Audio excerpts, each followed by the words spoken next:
এই সূরাটির নাজিল হয়েছে, এর পটভূমিকা হলো কি জানেন? এই সূরাটি নাজিল হয়েছে কখন জানেন? শুনে নিন।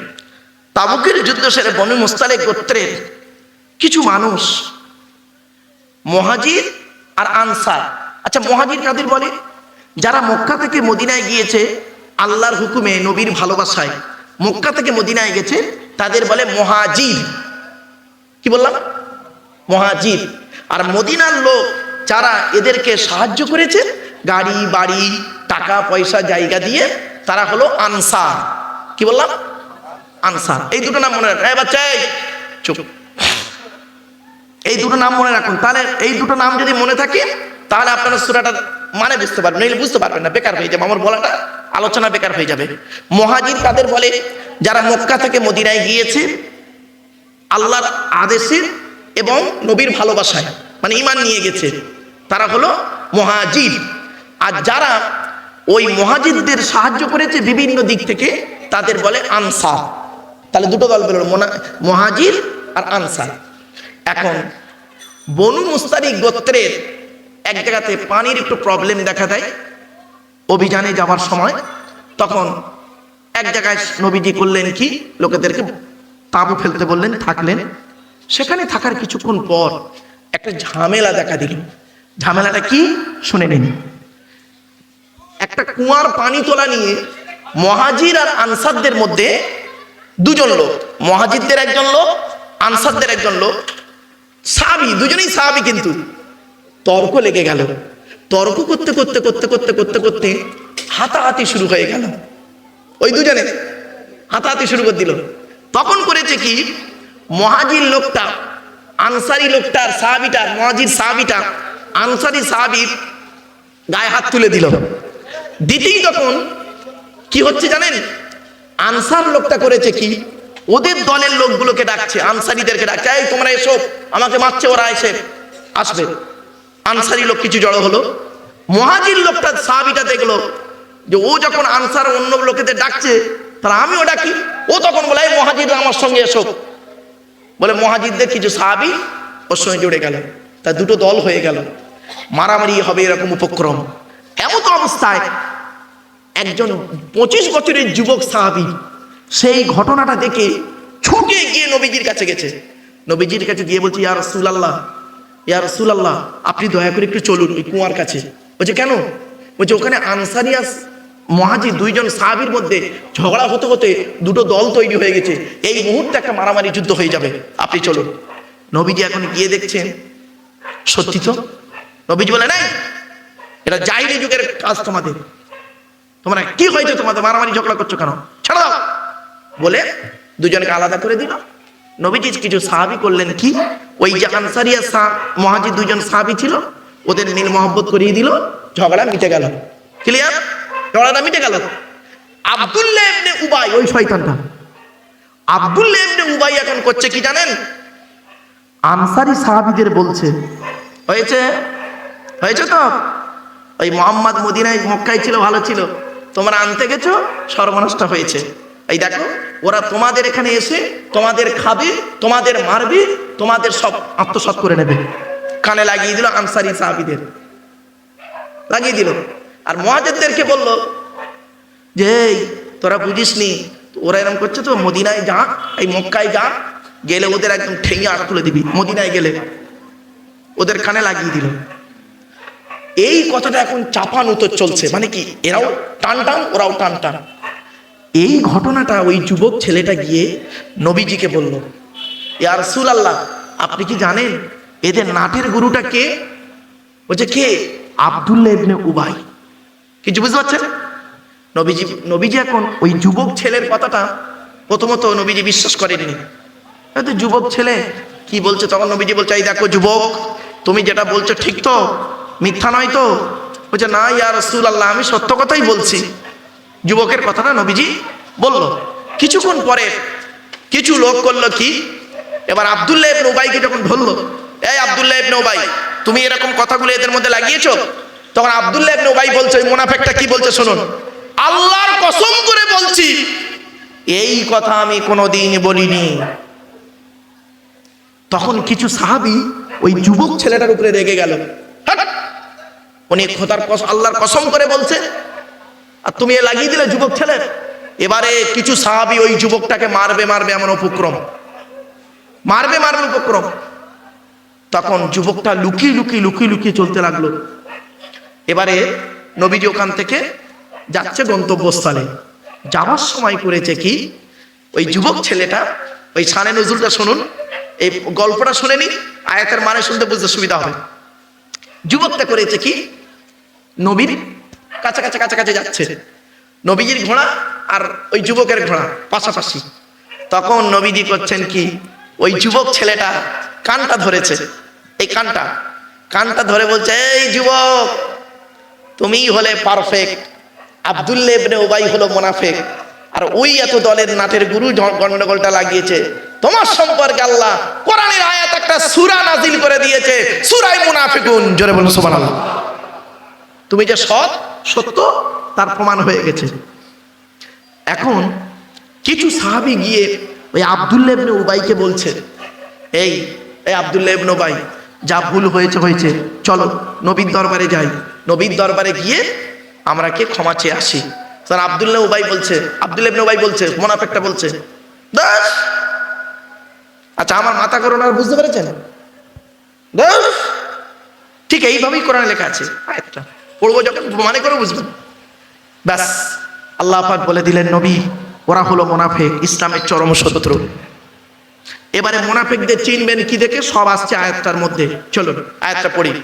ওরা এসে বলল, মুনাফিকরা এসে বলল, আল্লাহর কসম করে বলছি নবী তুমি আল্লাহ রসুল। আচ্ছা আল্লাহ রসুল মুহাম্মদ সাল্লাল্লাহু আলাইহি ওয়াসাল্লাম সকলেই তো জানে, এ কথাটা বলার দরকার ছিল না। আবার ডবল করে বলছে, মানে নবীর মনটাকে পাওয়ার জন্য। দেখবেন অনেক ব্যক্তি আছে, মুনাফিক ব্যক্তি আছে, কোন মানুষের মন পাওয়ার জন্য দেখবেন এদিক ওদিক করে অনেক কথা বলে, খবরদার নয়। চলুন আল্লাহ পাক কোরআনে বলছেন, ইযা জাআকাল মুনাফিকুনা ক্বালু নাশহাদু ইন্নাকা লারাসূলুল্লাহ ওয়াল্লাহু ইয়ালামু ইন্নাকা লারাসূলুহু ওয়াল্লাহু ইয়াশহাদু ইন্নাল মুনাফিকিনা লাকাযিবুন। এর বাংলা মানে কি? যখন মুনাফিকরা নবী তোমার কাছে এসে বলল যে ক্বালু নাশহাদু, আমরা সাক্ষ্য দিচ্ছি, ইন্নাকা লারাসূলুল্লাহ, নিশ্চয়ই আপনি আল্লাহর রাসূল। আল্লাহ বলছেন আল্লাহু ইয়ালামু ইন্নাকা লারাসূলুহু, আল্লাহ ভালোই জানেন তুমি আল্লাহর রাসূল। অতএব নবী আল্লাহু ইয়াশহাদু, আল্লাহ সাক্ষী দিচ্ছে, ইন্নাল মুনাফিকিনা লাকাযিবুন, মুনাফিকরা মিথ্যাবাদী মিথ্যাবাদী মিথ্যাবাদী। মুনাফিকের নিদর্শন কয়টি? 5টি। মুনাফিককে চিনবেন কি দেখে? 5টা জিনিস দেখে মুনাফিককে চিনবেন, রাগ করবেন না কেউ যেন বাড়িতে গিয়ে। 1 নাম্বার, নবীজি বললেন কথায় কথায় মিথ্যা কথা বলবে যে লোকটা, ও লোকটা হলো মুনাফিক। কথায় কথায় মিথ্যা কথা যে লোকটা বলবে, ও লোকটা মুনাফিক। 2 নাম্বার, ওয়াইদা ওয়াদা ফাখালাফা, ওয়াদা করলে খেলাফ করবে, ওই লোকটা হলো মুনাফিক, বিশেষ কারণ ছাড়া। 2 নাম্বার। 3 নাম্বার হলো ওয়াইদা তুমিনা ফাখানা, আমানতকে খেয়ানত করবে যারা, তারা হলো মুনাফিক। আমানতের অনেকগুলো ভাগ আছে, ব্যক্তি আমানত, বস্তু আমানত, জায়গা আমানত, টাকা আমানত, কথা আমানত। কতগুলো আমানতের ভাগ দেখুন। এই কাজটা জীবনে করবেন না, আপনারা শিখে নিন এখান থেকে শিখে নিন মুনাফিকের 5টা কত রকমের আমানত হয়। দেখুন, আমার এই বস্তুটা এই ভাইয়ের কাছে দিলাম, এটা হলো আমানত, বস্তু আমানত। জায়গা আমানত, 1 কাঠা জায়গা ভাইকে দিয়ে বললাম, ভাই তুমি রেখে দাও তোমার কাছে, উনি করলেন কি, অন্য জায়গায় বিক্রি করে দিলেন চিটিংবাজি করে।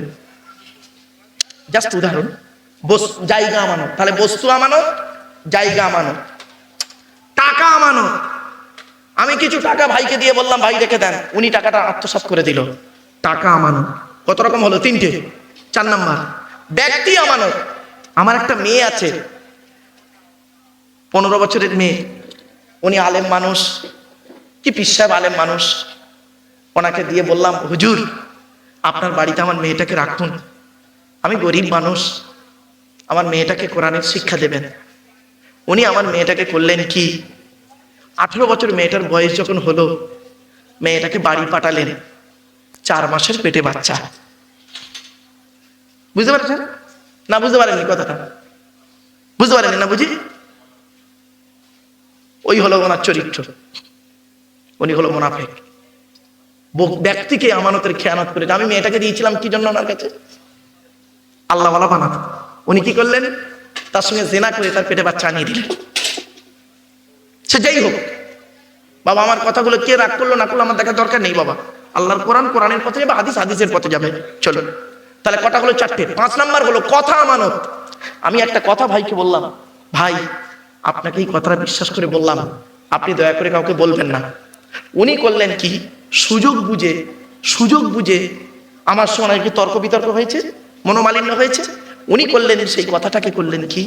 সমাজের মানুষের কাছে ছড়িয়ে দিলেন। কথা আমানত। আপনারা কি ভাবলেন? এবার দেখুন এইগুলো বাড়ি থেকে মূল্যায়ন করবেন। মুনাফিকদের ঠিকানা কোথায়? কোরআন বলছে ইন্নাল মুনাফিকিনা ফিদ দারকিল আসফালি মিনান নার। 5 নম্বর পারা সূরা নিসার মধ্যে আল্লাহ পাক বলেছেন মুনাফিকদের ঠিকানা হলো জাহান্নাম। সবথেকে নিকৃষ্ট জায়গায় মুনাফিকরা থাকবে। খবরদার বাপেরা মুনাফিকি করবেন না জীবনে কোনোদিন। যা বলবেন পরিষ্কার বলে দেবেন, মুনাফিকি করবেন না কোনোদিন। এবার আসছি মুনাফিকদের কাজ কি? কোরআনে আছে, আমার কথা না, কোরআনের কথা। আল মুনাফিকুনা ওয়াল মুনাফিকাতু বা'দুহুম মিন বা'দ ইয়া'মুরুনা বিল মুনকারি ওয়া ইয়ানহাউনা আনিল মা'রুফ। আল্লাহ পাক বলছেন মুনাফিকদের কাজ কি? সূরা তাওবার মধ্যে 10 নম্বর পারা 16 নম্বর পৃষ্ঠা সূরা তাওবার মধ্যে আল্লাহ বলছেন মুনাফিকদের কাজ কি? মুনাফিকদের কাজ হলো ভালো কাজে বাধা দেওয়া আর অসৎ কাজে আদেশ করা। খারাপ কাজে মুনাফিকরা কোনোদিন সবসময় উদ্বুদ্ধ করে, করো করো করো করো। আর ভালো কাজ করবেন, ওই মুনাফিকরাই কি বলবে জানেন? মুনাফিকরা এটা করো না, ওটা করো না ইত্যাদি। মুনাফিকের কাজ হলো এটাই। এবার আসছি মুনাফিককে চিনবেন কি দেখে? চলুন কোরআন একটা পড়ি। এরপর আল্লাহ পাক বলছেন যালিকা বিআন্নাহুম সুম্মা কাফারু ফাতুবিয়া আলা কুলুবিহিম ওয়া হুম ইত্তাখাযু আইমানাকুম জুন্নাতান ফাসাদ্দু আন সাবিলিহি। হে নবী, প্রত্যেকটা কসম খেয়ে ওরা তোমাকে বলে, সুতরাং ওরা কসমটাকে ঢাল বানায়। ইত্তাখাযু আইমানাকুম জুন্নাতান ফাসাদ্দু আন সাবিলিহি, কিন্তু আল্লাহর রাস্তা থেকে তোমাদেরকে বাধা দেয় তারা। আর কি করে? ইন্নাহুম সাআ মা কানু ইয়ামালুন, এটা খুব নিকৃষ্ট কাজ তারা যা করে। যালিকা বিআন্নাকুম আমানু সুম্মা কাফারু ফাতুবিয়া আলা কুলুবিহিম, এটা এজন্যই করে তারা। যালিকা বিআন্নাকুম আমানু, তারা ঈমান এনেছে, সুম্মা কাফারু, তারপরে কুফরি করেছে।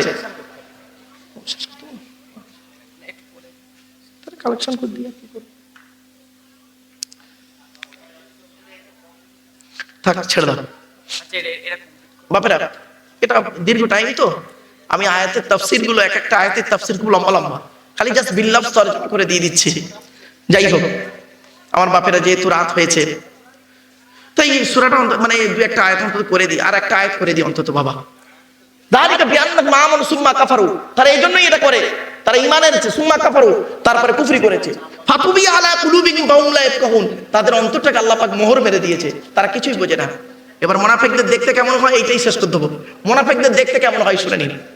ওয়াইদা রাআইতাহুম তু'জিবুকা আজসামুহুম ওয়া ইন ইয়াকুলু তাসমা কান্নাহুম খুশুবুম মুসান্নাদা ইয়াহসাবুনা কুল্লা সাইহাতিন আলাইহিম হুমুল আদুউ ফাহযুরুহুম কাতালাহুমুল্লাহু আন্না ইউফাকুন। এই আয়াতের বাংলা মানেটা করে দিই, করলেই বুঝতে পারবেন। আল্লাহ পাক বলছেন মুনাফিকদের নবী যখন দেখবে না তুমি চমকে যাবে। ওদের ড্রেস দেখলে তোমরা চমকে যাবে। ওয়াইদা রাআইতাকুম তু'জিবুকা, আশ্চর্য হয়ে যাবে। আচ্ছা আল্লাহ পাক বলছেন নবী তুমি যখন মুনাফিকদের দেখবে ওদের দেহ দেখলে চমকে যাবে। দেখতে খুব সুন্দর হবে, দেখতে খুব সুন্দর, ওদের ড্রেসগুলো হবে খুব সুন্দর। ওয়াইদা রাআইতাকুম তু'জিবুকা আজসামুহুম ওয়া ইন ইয়াকুলু, ওরা যখন কথা বলবে না, তাসমা লিকাউলিহিম, তাদের কথাগুলোকে নবী তুমি অবাক হয়ে শুনবে। এত মিষ্টি মিষ্টি কথা বলবে, এত সুন্দর কৌশল করে কথা বলবে। মুনাফিকদের কাজ এটা। 2 নাম্বার। 3 নাম্বার হলো ইয়াহসাবুনা কুল্লা সাইহাতিন, এরপর আল্লাহ পাক বলছেন ওটা দুটো দেখবে, দেখার পরে কি বলছেন আল্লাহ পাক বলছেন ওয়াইদা রাআইতাকুম তু'জিবুকা আজসামুহুম। 1 নাম্বার, ওদের দেখতে খুব সুন্দর হবে আর চাকচিক্য পোশাক খুব সুন্দর হবে। ওয়াইদা রাআইতাকুম তু'জিবুকা আজসামুহুম ওয়া ইন ইয়াকুলু তাসমা লিকাউলিহিম কান্নাকুম খুশুবুম মুসান্নাদা। আল্লাহ বলছেন ওরা যখন কথা বলবে তুমি চমকে যাবে ওদের কথাগুলো শুনে। ওদের কথাগুলো কেমন জানো? কান্নাকুম খুশুবুম মুসান্নাদা, যেমন একটা লাঠিকে দেয়ালে হেলান দিয়ে রাখলে কতক্ষণ তার ক্ষমতা, ওর কোনো ক্ষমতা আছে? ঠেলে দিলে পড়ে যাবে। তো ওদের কথাগুলো হলো ওই রকম, কোনো মূল্য নেই, কোনো গুরুত্ব নেই। এরপর আল্লাহ পাক গুরুত্বপূর্ণ একটা কথা বলছে, ওয়াইন ইয়াকুলু তাসমা লিকাউলিহিম কাআন্নাকুম খুশুবুম মুসান্নাদা ইয়াহসাবুনা কুল্লা সাইহাতিন আলাইহিম। তারা প্রত্যেকটা কথাকে, তোমার প্রত্যেকটা কথাকে তাদের বিরুদ্ধে মনে করে। আপনি কোরআন হাদিস থেকে একটা কথা বলবেন, মুনাফিকরা মনে করবে আমাদের বিরুদ্ধে বলছো, ওটা নিজের গায়ে পেতে নেবে। আপনি কোরআনের কথা বলছেন, হাদিসের কথা বলছেন, আপনি কারো নাম ধরে বলছেন, আপনি রেগে যাবেন কেন? আপনার রাগার কোনো কথাই নেই। ওরা মনে করে আমাদের বিরুদ্ধে বলছে, এগুলো আমাদের বিরুদ্ধে বলছে। এই শ্রেণীর লোক যারা থাকে তারা জানবেন মুনাফিক। ইয়াহসাবুনা কুল্লা সাইহাতিন আলাইহিম হুমুল আদু, তারা হলো দুশমন। ফাযারহুম, সুতরাং নবী তাদের থেকে দূরে সরে থেকো। কাতালাহুমুল্লাহ, তাদের ব্যবস্থা আল্লাহ করবে। তারা কোথায় ফিরে যাচ্ছে? আরেকটা বলছি, মুনাফিকের নিদর্শন বলছি। মুনাফিক লোক তারাই হবে যারা নামাজে তাড়াহুড়ো করে নামাজ পড়ে। নবীজি বলেছেন, যারা নামাজের মধ্যে তাড়াহুড়ো করে, তাড়াতাড়ি করে রুকু করে, সিজদা করে, সাজদা করে, রুকু করে তাড়াতাড়ি, যারা তাড়াতাড়ি নামাজ পড়ে, রাসূলুল্লাহ বলেছেন ওরা হলো মুনাফিক। আমি বলিনি, রাসূলুল্লাহর হাদিস। এই সূরা মুনাফিকুনের তাফসীর দেখবেন, দেখলে পেয়ে যাবেন। অনেক বড় আয়াত তো। যাই হোক বাবা, জলসা এখন শেষের দিকে নিয়ে যাব। আপনাদের টাইম ছিল আমার 9টা থেকে 11টা। তো যাই হোক, আমি বললাম না ঘড়ি ধরে টাইম, তো 11টা থেকে 12টা করে ফেলেছি। বড় অপরাধ হয়ে গেছে বাবা। তো যাই হোক, আপনার আমার যদি ভুল হয়ে থাকে ক্ষমা করবেন। আসুন এখনই জলসা শেষ করে দেবো। তা আপনাদের কাছে 10 মিনিট এতক্ষণ তো সময় দিয়েছেন, 10টা মিনিট সময় একটু দিতে পারবেন বাবা? আর 10 মিনিট সময় দিন অন্তত। চলেন শেষ করে দেবো এখনই, 10টা মিনিট সময় একটু দিন। কি শেষটা আমরা বাবা? মসজিদে? আচ্ছা চলেন। কি জলসা না মসজিদে? কত চাল লাগবে? গোশ না, গরু গোশ। আচ্ছা, ডাল, আচ্ছা, তেল 1 টিন বাবা। আচ্ছা বাবা, আগামী বছর এই জলসার জন্য 10 মিনিট আমি চাঁদা করব। 10 মিনিট, আপনাদের অনেক ধৈর্য হারা হয়ে যাবেন বাবা। চলেন 10 মিনিট বাবা। 70 কিলো চাল, 75 কিলো চাল লাগবে, 3 বস্তা চাল লাগবে। 25 কিলো বস্তা চাল, 3 বস্তা চাল লাগবে বাবা। একজন ব্যক্তি কি আছে বাপের নামে, মায়ের নামে, দাদা দাদি, নানা নানির নামে 1 বস্তা চাল দেবে আগামী বছর জলসায়। একজন ব্যক্তি একটু দেন না, এখনই শেষ করে দেবো। এই 10টা মিনিট। চাল লাগবে 75 কেজি, গোশত লাগবে 50 কেজি, তাই তো বাবা? 50 কেজি গোশত লাগবে। আর ডাল লাগবে কত বললে বাবা? ডাল কত বললে বাবা? 60 কেজি। এই 40 কেজি ডাল লাগবে, 2 টিন তেল লাগবে। তো বাবা একটু দয়া করে মেহেরবানি করে দেন না বাবা। কে কি দেবেন একটু হাত তুলুন তো দেখি। 1 বস্তা চাল, আলহামদুলিল্লাহ। 2 বস্তা চাল উঠে গেছে। বাবা নাম তুলো, নাম লিখে না। কি নাম বাবা? রবিউল্লাহ শওকত ভাই দুজনে মিলে দিয়েছে 1 বস্তা 2 বস্তা চাল বাবা। আর 1 বস্তা চাল লাগবে, একটু দেবেন কেউ বাপের নামে, মায়ের নামে। ভাই দেখেন, ওই ভাই হাত তুলেছে। কি নাম বাবা? রুহুল আমিন ভাই। কার নামে? আলহামদুলিল্লাহ, 3 বস্তা চাল হয়ে গেছে, আলহামদুলিল্লাহ। ব্যাস বাবা, তেল লাগবে 2 টিন। 1 টিন তেল দেবে কে? বাপের নামে, মায়ের নামে, দাদা দাদি, নানা দাদির নামে, দাদা দাদি, নানা নানির নামে, খালা খালু, আত্মীয় স্বজনের নামে 1 টিন তেল দেবে আগামী বছর জলসায়। এখন 1 বছর বাকি বাপ, কত টাকা কত দিকে চলে যায়? 2 টিন তেল লাগবে। 1 টিন তেল দেবে কে বাবা? এমন কোন ব্যক্তি আছে আল্লাহর রাস্তে, আল্লাহকে খুশি করার জন্য বাবা, আল্লাহর নবীর আলোচনা শোনার জন্য, সাহাবায়ে কিরামদের আলোচনা শোনার জন্য, আউলিয়া কিরামদের আলোচনা শোনার জন্য, কোরআনের আলোচনা শোনার জন্য একজন ব্যক্তি দেবে 1 টিন তেল। 1 টিন তেল দেবে। একটু হাতটা তুলুন না বাবা, দয়া করে মেহেরবানি করে। এই হাত তুলেছে। কি নাম বাবা? হাফিজুল ইসলাম। কার নামে বাবা? বোনের নামে। এই দেখেন, বোন, ভাই দিচ্ছে বোনের নামে। নারায়ে তাকবীর, নারায়ে তাকবীর, আলহামদুলিল্লাহ। আমার হাফিজুল ভাই দিয়েছে 1 টিন তেল বাবা। আর 1 টিন তেল লাগবে। কে দেবে বাবা? বাবা 1 টিন তেল লাগবে, আর 1 টিন তেল লাগবে বাবা। একটু দেন না, আল্লাহর রাস্তে দেন, আল্লাহর রাস্তে দেন। আল্লাহ আপনাদের দানকে কবুল করবেন। 1 টিন তেল লাগবে, আর 1 টিন তেল লাগবে বাপের নামে, মায়ের নামে, দাদা দাদি, নানা নানি, খালা খালু, ফুফা ফুফু, মামা মামি, শ্বশুর শাশুড়ি, বোন বোনাইয়ের নামে 1 টিন তেল দেবে কে? আর 1 টিন তেল লাগবে। দয়া করে মেহেরবানি করে একটু দেন না বাবা। 1 টিন তেল দেবেন। 3 বস্তা চাল উঠে গেছে, আলু 1 বস্তা, আলহামদুলিল্লাহ। আলুটাও এসে আমার খেয়াল ছিল না বাবা। ওই হাত তুলে দে, কি নাম বাবা? হাফিজুল আর লালটু। দুজনে মিলে 1 টিন তেল, আলহামদুলিল্লাহ। নারায়ে তাকবীর, নারায়ে তাকবীর। তেল উঠে গেল, চাল উঠে গেল, আলু উঠে গেল, ব্যাস।